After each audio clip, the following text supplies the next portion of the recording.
Je m'appelle Leandro Santana et en 2006, je suis mort pour la première fois. C'était le tournant de l'année 2005 vers 2006. Alors que beaucoup célébraient, portaient des toasts et fixaient des objectifs pour la nouvelle année, j'étais confronté à quelque chose de très différent. Un malaise persistant, un sentiment étrange qui ne voulait pas disparaître. Pendant des jours, j'ai tout essayé pour aller mieux. Thé au citron, jeûne hydrique, remède naturel. Mais rien n'a fonctionné. Et ce qui semblait être une simple grippe a commencé à ressembler à quelque chose de plus grave, beaucoup plus sérieux. Ce jour-là, le 31 décembre, j'ai réalisé que je ne pourrais pas sortir de chez moi, et encore moins fêter le Nouvel An. Pour quelqu'un comme moi, qui aimait célébrer la vie et faire des promesses pour l'avenir à cette date symbolique, ce fut un coup dur. La frustration me rongeait. J'ai appelé ma mère, qui vivait à Minas, tandis que je vivais seul à Brasilia,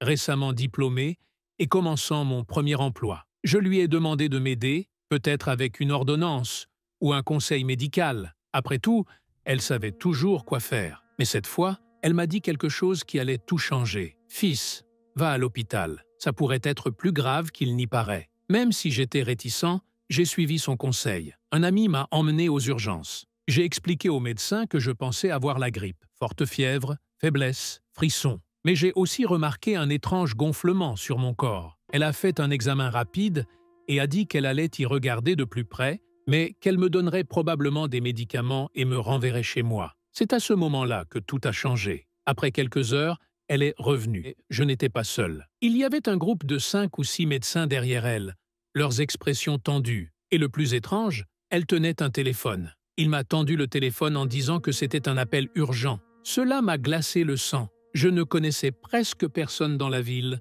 J'avais déménagé à Brasilia il y a quelques mois seulement. Qui aurait pu savoir que j'étais à l'hôpital? Qui pourrait bien m'appeler à ce moment-là? C'est à ce moment-là que j'ai réalisé quelque chose de très grave était sur le point d'être révélé. J'ai décroché le téléphone avec surprise, ne comprenant pas vraiment ce qui se passait. Quand j'ai répondu et entendu la voix de ma mère dire fermement « Mon fils, je serai là tôt demain », j'ai su que quelque chose n'allait pas du tout. Ma mère ne prendrait jamais un vol tôt le matin de Minas à Brasilia, pour une raison quelconque. L'appel a été court, mais il a laissé une profonde impression. Elle a raccroché, et le silence qui a suivi était assourdissant. Lorsque j'ai rendu le téléphone au médecin, les autres médecins qui étaient avec elle se sont approchés de mon lit et ont formé un cercle autour de moi. C'est alors que la vérité est arrivée comme un coup de poing dans l'estomac. Le médecin prit une profonde inspiration et dit « Leandro, tu n'as pas la grippe. » Elle s'arrêta pendant ce qui sembla être une éternité, puis continua « Vous souffrez d'insuffisance rénale. Il a une pneumonie. Votre pancréas est enflammé. L'un de vos poumons est rempli de liquide. Et il y a un parasite dans votre système digestif. » Mon esprit tournait. C'était comme si le monde autour de moi était devenu silencieux, mais elle n'avait pas encore fini. Et en plus de tout ça, vous avez été testé positif au VIH à un stade avancé. La maladie a évolué vers le sida. Elle m'a alors regardé dans les yeux. Sérieusement, la vitesse à laquelle votre corps s'effondre, il vous reste peut-être environ 7 jours à vivre. 7 jours. Elle a également dit qu'ils feraient tout leur possible, mais que ce serait peut-être une bonne idée pour moi de commencer à mettre mes affaires en ordre. Et sur ce, tout le monde a quitté la pièce, me laissant seul avec une condamnation à mort. J'avais 24 ans, et soudain, j'étais en train de mourir. Jusque-là, tout semblait être une mauvaise grippe. Et maintenant, j'étais un jeune homme, dans la fleur de l'âge, allongé dans un lit d'hôpital, avec l'avertissement que la fin était proche. Au début, le choc m'a paralysé. Je n'ai rien ressenti, je n'ai rien pensé, je n'ai rien réagi. C'était comme si mon corps était là, mais mon âme essayait d'échapper à la douleur d'entendre tout cela. Et puis, quelque chose de profond a commencé à se produire. Une sorte d'écran invisible est apparu dans ma conscience, comme si je regardais un film sur moi. J'ai revécu des scènes de l'enfance à nos jours, des moments simples, les choix que j'ai faits, d'autres que j'ai arrêté de faire, des mots dits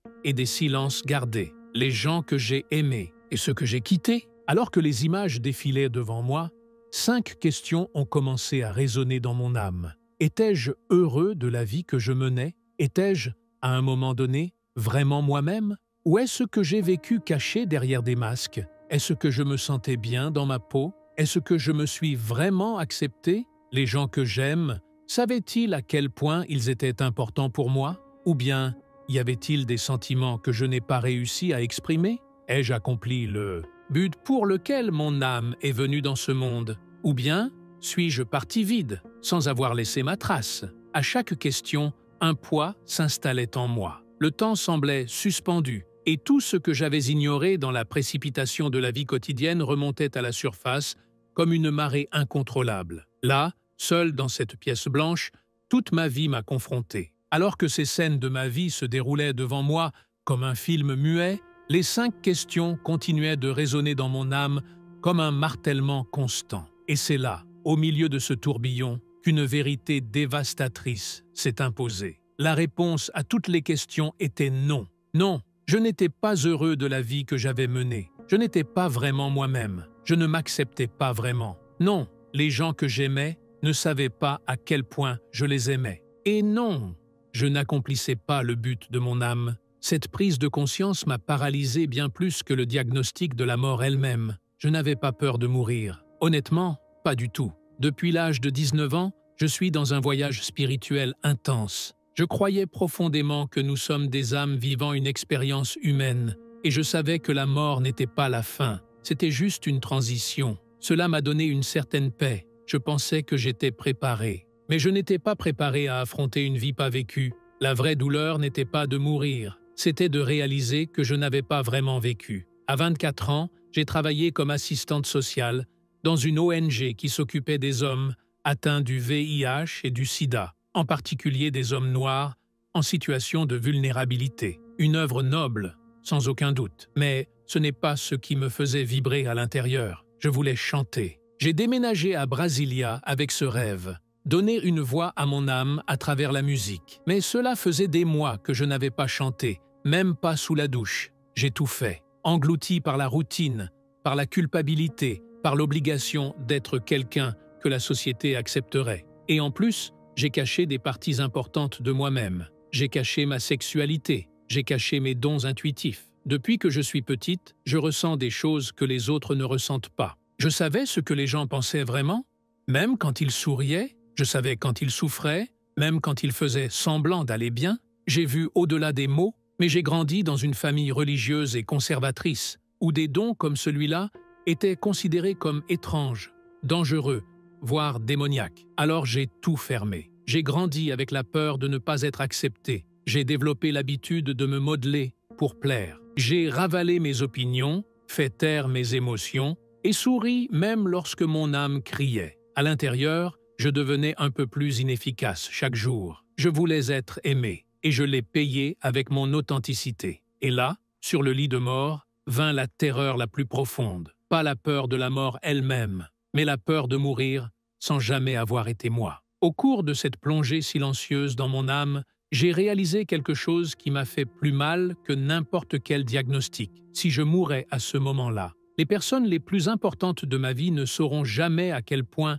je les aime vraiment. Parents, amis, même anciens amants. Je n'avais pas réussi à dire clairement « je t'aime ». J'avais peur de m'ouvrir, d'être vulnérable, de m'exposer. Et s'ils ne ressentaient pas la même chose, et s'ils me rejettent, le rejet m'a fait plus peur que la mort. J'ai donc créé des masques, des manières subtiles, presque enfantines, de cacher ce qu'ils ressentaient. Blagues, ironie, silence déguisé. Ils disaient tout, sauf l'essentiel. Et là, au seuil de la vie et de la mort, j'en ai découvert le poids. J'étais sur le point de partir sans avoir clairement indiqué qui j'étais, ce que je ressentais et pourquoi ma vie comptait vraiment. J'étais en train de mourir avec une boule coincée dans la gorge et avec des rêves enfermés dans la poitrine, parce que je rêvais de chanter. J'en rêve depuis que je suis enfant. Scène, lumière, micro, c'est ce qui a fait vibrer mon âme. Et c'est pour cela que j'ai déménagé à Brasilia. Mais au lieu de suivre cette passion, je me suis enfoui dans une routine sécurisante, où j'aidais les autres, mais m'oubliais. Et la partie la plus cruelle, j'ai aussi été appelé, dès mon plus jeune âge, à partager ce que je ressentais de l'âme, de Dieu, de l'intuition, de la création. J'ai toujours eu cette perception spirituelle aiguë, mais je ne l'ai jamais pleinement adoptée. Parce que, encore une fois, j'avais honte. J'ai honte de ma sensibilité. J'ai honte de mon corps. J'ai honte de ma sexualité. J'ai honte de mes dons spirituels. J'ai grandi en étant ridiculisé à cause de mon corps. C'était un grand garçon, hors norme, les blagues, les regards, les surnoms, tout cela m'a fait croire que j'étais indigne d'amour. La seule chose que j'appréciais chez moi était mon intelligence. J'ai toujours été félicité pour cela. J'ai toujours entendu dire que j'étais brillant, que j'étais un génie, et cela est devenu mon armure, mon bouclier. Mais à l'intérieur, j'étais en morceaux. Et dans ce lit, entre les machines et le silence, j'ai été confronté à une vérité brutale. J'ai passé toute ma vie à avoir honte de moi-même. Lorsque l'examen de vie a pris fin, il est devenu clair. Oui, j'allais mourir. Pas comme ça, pas comme ça. Une flamme a commencé à s'allumer en moi. Je voulais vivre, mais pas seulement survivre. Je voulais vraiment vivre. J'aurais aimé avoir la chance de répondre « essayer » pour ces questions de l'âme. Oui, j'étais heureux. J'étais moi-même. Je me suis accepté. J'ai aimé et j'ai été aimé. J'ai accompli mon objectif. Et à ce moment-là, pour la première fois depuis longtemps, j'ai fait un choix. Si j'avais une chance de plus, je ne laisserais rien de moi pour plus tard. Lorsque mon bilan de vie s'est terminé, quelque chose en moi a craqué. Mais ce n'était pas le désespoir. C'était une décision. Allongé sur mon lit de mort, après avoir fait face à tous les noms que je me suis donnés, j'ai pris la décision la plus importante de ma vie. Je vivrai. Je n'accepterai pas cette période de 7 jours comme peine. J'ai refusé de mourir sans avoir d'abord pu dire oui à moi-même, à mon âme,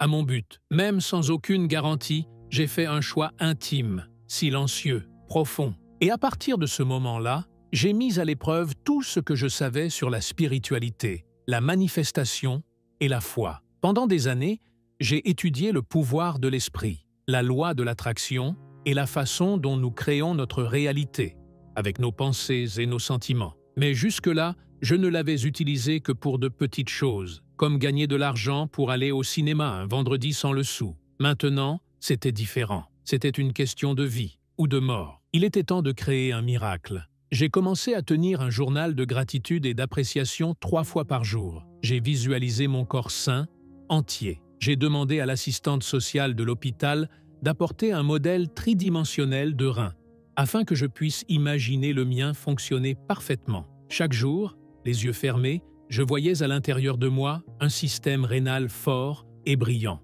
J'ai complètement changé mon régime alimentaire. J'ai créé une bulle de protection émotionnelle. Aucun médecin ne pouvait m'annoncer directement de mauvaises nouvelles. Tout passait par mes parents, qui filtraient et me communiquaient les informations d'une manière qui me donnait de l'espoir, jamais de la peur. Chaque soir, avant d'aller dormir, nous commençons un rituel. Chaque membre de ma famille a dit 3 choses différentes qu'il aimait chez l'autre. 3 nouvelles raisons, chaque soir. C'était de l'amour pur qui circulait dans la pièce, au lieu de l'angoisse et du deuil anticipé. J'ai passé 1 mois à l'hôpital. J'ai été mis sous dialyse. Et à chaque semaine qui passe, j'ai senti quelque chose en moi qui me disait « tu vas y arriver ». Mais les médecins n'en étaient pas si sûrs. Au début, ils ont dit que je n'aurais peut-être que quelques semaines, 1 mois. Je devrais alors être sous dialyse pour le reste de ma vie. Ils ont vu une situation irréversible. J'ai senti qu'un miracle se produisait. Je suis sorti de l'hôpital avec un diagnostic toujours sombre, dialyse permanente et plusieurs pathologies toujours actives. Mais j'ai tenu bon. À la maison, j'ai tout gardé. Les visualisations, le journal de gratitude, l'amour à voix haute, et puis, 2 mois après mon retour à la maison, quelque chose d'extraordinaire s'est produit. Mes reins ont commencé à fonctionner normalement. Les médecins n'ont trouvé aucune autre trace du virus. Les autres maladies ont tout simplement disparu. J'ai été déclaré complètement guéri. Personne n'a compris. Mais ils ont tous dit la même chose, « Tu es un miracle ». Après ma guérison miraculeuse, les gens autour de moi étaient sous le choc. Cela n'était jamais arrivé auparavant, ont déclaré les médecins. La médecine ne l'explique pas, mais je pensais savoir. Ils croyaient avoir découvert la clé de la manifestation, qui avait parfaitement compris comment guérir le corps. Je pensais que la visualisation, la gratitude, les pensées positives et la discipline spirituelle étaient suffisantes. Et pendant un certain temps, cela semblait être vrai, jusqu'à ce que tout revienne. 1 an et demi après ma sortie, je suis retourné au même hôpital. Même corps, le même lit, même diagnostic, même maladie. Le nombre de lymphocytes T était identique à celui d'avant, mais cette fois, la nouvelle était encore plus brutale. Il ne me restait que 48 heures à vivre. Un autre médecin, un homme cette fois, s'est occupé de moi. Il n'a même pas essayé d'édulcorer quoi que ce soit. Il a juste dit qu'il appellerait mes parents immédiatement et qu'il se préparait à une opération d'urgence pour essayer de gagner un jour ou deux de plus. Dès qu'il est parti, le silence est revenu et je me suis retrouvé seul, à nouveau, dans le même hôpital, dans le même lit, face à la même ombre de la mort. Mais cette fois, quelque chose était différent. Il n'y a pas eu de bilan de vie. Il y avait une connaissance et une question. La connaissance qui m'est venue était claire. Ce n'était pas une coïncidence. Ce n'est pas possible. Il était impossible que toutes ces maladies réapparaissent exactement sous la même forme, au même degré, après une guérison aussi complète, par simple hasard. Non, c'était un message de mon âme. C'était comme si elle criait « Vous ne comprenez toujours pas ce qui doit vraiment être guéri ». Et c'est là qu'est venue la question qui allait résonner en moi pendant longtemps. Qu'est-ce que mon âme veut me dire avec ça? Qu'est-ce que je n'entendais pas? Qu'est-ce que tu évitais d'affronter? Même après tout, et surtout, que faut-il pour vraiment guérir? Parce que oui, je voulais la santé, mais pas seulement ça. Je voulais le vrai bien-être. Je voulais une vie légère, pleine de sens, avec des réponses affirmatives à toutes les questions de ma première expérience. Suis-je heureux? Suis-je fidèle à moi-même? Est-ce que je m'accepte tel que je suis? Est-ce que j'exprime ce que je ressens pour les personnes que j'aime? Est-ce que je vis le but de mon âme? Et comment vivre une vie comme celle-ci? Le cœur lourd et la voix faible, j'ai prononcé ces mots à voix haute alors que j'étais allongé dans mon lit. Qu'est-ce que mon âme veut m'apprendre avec ça? Et c'est à ce moment-là que tout a commencé. Cette aube silencieuse, personne n'était avec moi dans la chambre d'hôpital. Pas d'infirmière, pas de parents, pas de docteur, juste moi et l'écho de la question que je venais de lancer à l'univers. Qu'est-ce que mon âme veut me montrer avec tout ça? Et c'est à ce moment-là que c'est arrivé. Soudainement, j'ai commencé à perdre la trace de mon propre corps. Je ne pouvais plus dire où ma main s'arrêtait et où commençait la feuille. Le matelas, les tubes, l'air, le mur lui-même, tout semblait fusionner. Le sentiment était que je me fondais dans l'existence, comme s'il cessait d'être un « soi » séparé, et devenait une partie de tout. J'étais un avec tout, et tout ne faisait qu'un avec moi. Dans cet état de dissolution totale, quelque chose d'encore plus impressionnant a émergé. Une lumière. Mais ce n'était pas n'importe quelle lumière. C'était la lumière la plus intense et la plus rayonnante que j'ai jamais perçue. Inexplicablement, elle n'a pas rendu aveugle. C'était brillant, mais ça ne faisait pas mal. En même temps, et c'est la partie la plus difficile à expliquer, il y avait aussi une obscurité absolue, lumière et obscurité coexistant, le blanc le plus pur et le noir le plus dense, en même temps, comme si les contraires avaient cessé de se contredire. Et puis, fit la voix. Ce n'était pas une voix que l'on pouvait entendre avec les oreilles. C'était quelque chose qui vibrait à l'intérieur de l'âme. C'était comme si mon essence était directement touchée. Et quand j'ai entendu, je savais, c'était la voix de Dieu. La source, l'origine de tout. Mais curieusement, la voix ressemblait à la mienne. Pas le moi humain, plein de peur, de culpabilité et de honte, mais le moi original, centré, aimant. La version de moi-même qui était toujours en paix. Qui ne connaissait que la plénitude et la lumière? La voix n'a pas crié, elle ne s'est pas imposée. Elle vient de me le rappeler. Et je n'ai pu retenir clairement que 2 messages, même si, au fond, j'avais le sentiment que d'autres messages avaient été dits. Le premier message était très clair. Le secret pour guérir le corps et vivre une vie pleine est le même. De s'aimer soi-même, complètement. Aimer le corps. L'amour avec l'âme. J'aime même les parties qui sont cachées. Cet amour total est ce qui régénère, transforme et élève. Le deuxième message était encore plus profond. Vous avez passé votre vie à essayer de rendre la vie bonne pour vous. Mais tu n'as pas encore appris à laisser la vie te faire du bien. Ces mots résonnèrent en moi comme un tonnerre silencieux.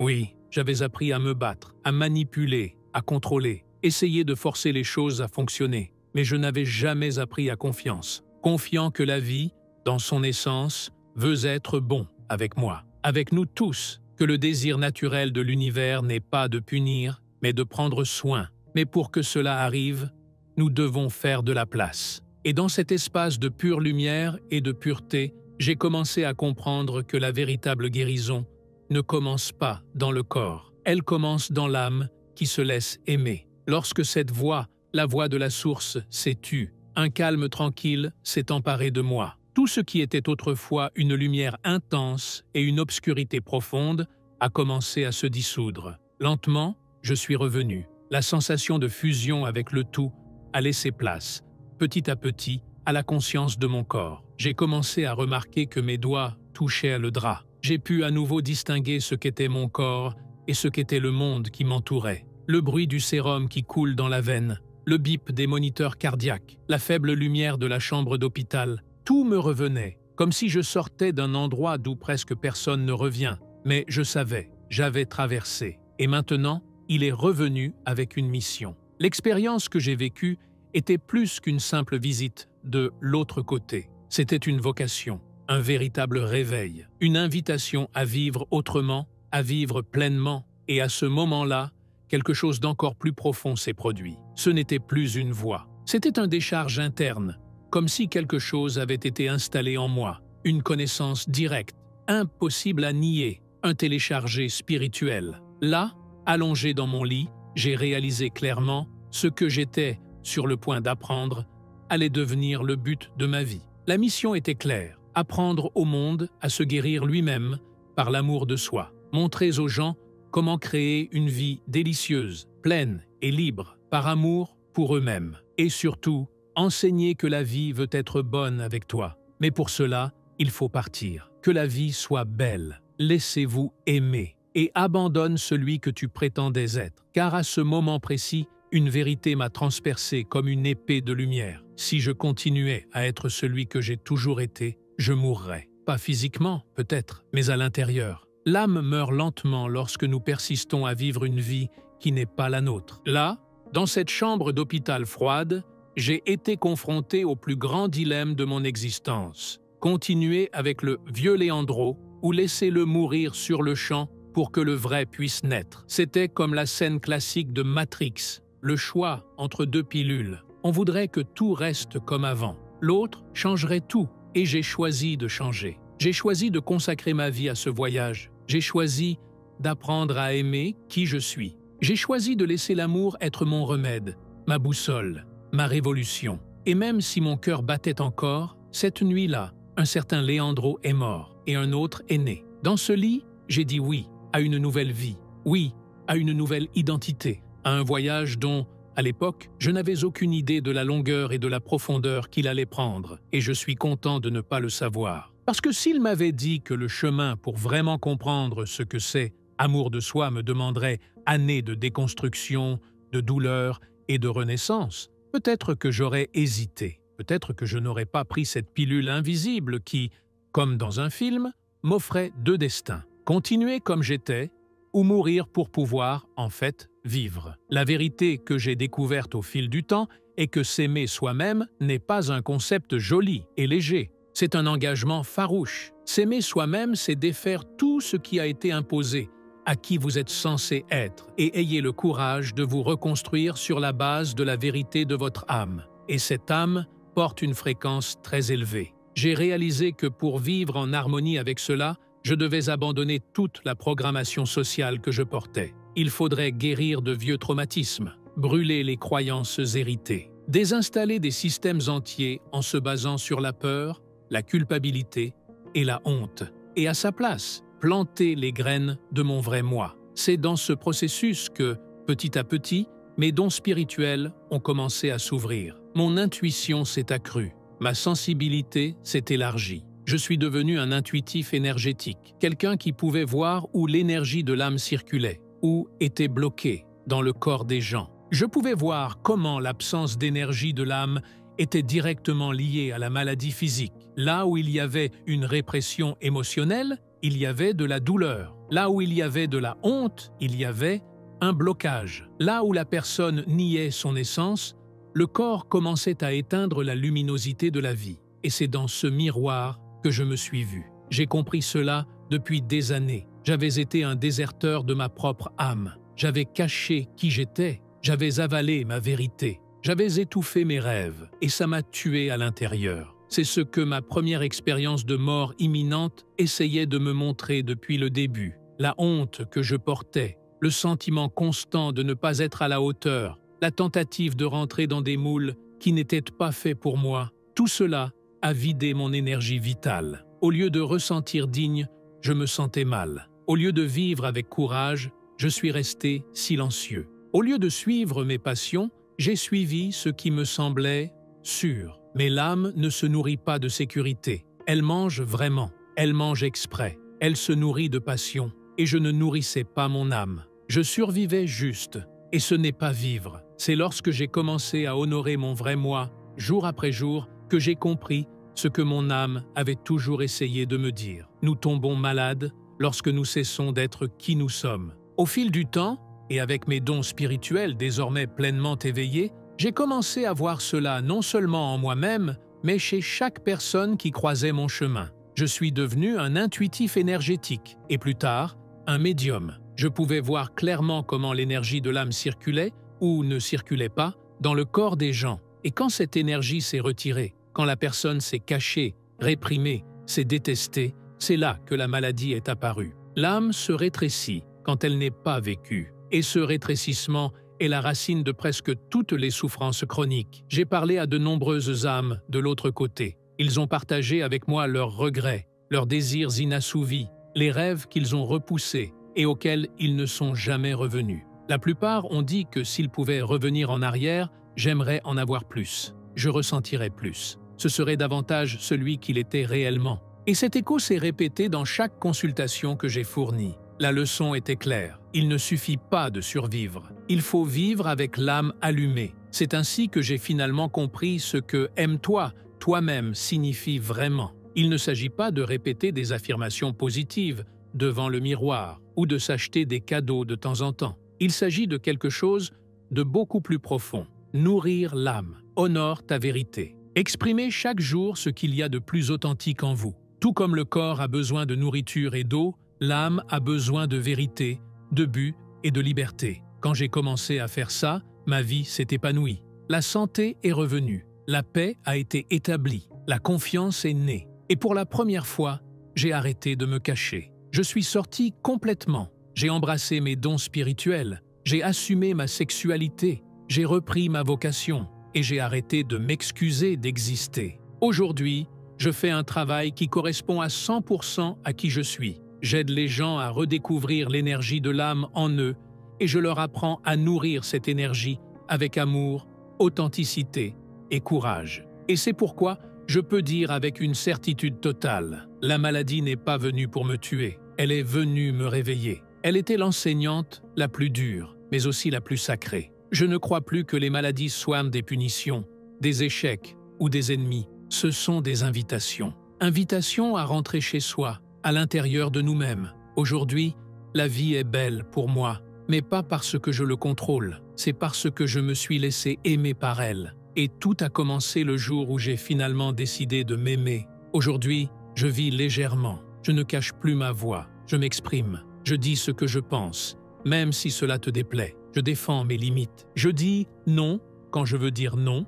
et oui quand je le pense vraiment. Et le plus important, je vis en fonction de ce qui me comble vraiment et non de ce qu'on attend de moi. Je ne cherche plus les applaudissements, ni l'approbation des autres. Aujourd'hui, je cherche ce qui me fait vibrer, ce qui me fait sourire de l'intérieur. Mon objectif n'est pas l'argent, ce ne sont pas les titres, c'est de la joie, la connexion intérieure. Et tu sais, ce qui est le plus beau? Si je devais à nouveau affronter la mort demain, je n'aurais pas peur. Je regarderais mon histoire avec sérénité et dirais « J'étais heureux, j'y suis allé moi-même, j'ai adoré, j'ai été aimé et j'ai vécu le but de mon âme. Au lieu de regret, je partirais avec gratitude. Et, aussi étrange que cela puisse paraître, j'ai quelque chose pour lequel je dois être reconnaissant. Le sida et mon insuffisance rénale. Ce sont ces expériences qui m'ont réveillé à la vie. Ce sont eux qui m'ont appris que vivre, ce n'est pas survivre, c'est s'épanouir. Et pour s'épanouir,